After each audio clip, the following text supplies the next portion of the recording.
In this video, I will demonstrate a simple book search in OneSearch.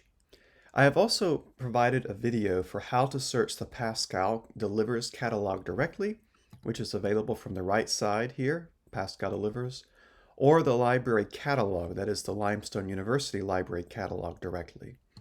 The way to look through everything at one time, if you are so inclined, is to keep the everything search that you began here by default and go over to the right side of the screen under Resource Type. Here you will see that one option is Books. By selecting that, it will limit my results down to items that are books.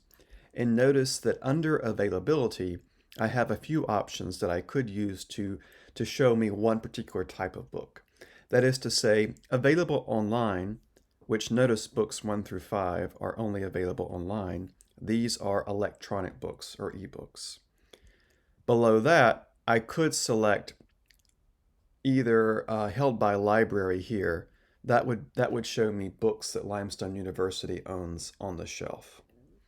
One thing I would point out that you don't really need to look through is that under institution, it's showing you various schools that are also located in South Carolina.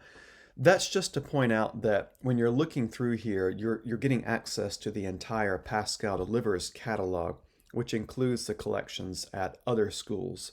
So some of the books that you might see in here, when you actually click on them, will be only available through a PASCAL Delivers request. So make sure that you factor that in mind when you're looking through books in OneSearch, that it's showing you both things that Limestone owns, the things that other schools in the PASCAL Consortium owns, and also electronic books, which you'll notice that OneSearch privileges the electronic books when we do a book search. It's showing you those first over those that are on the shelf.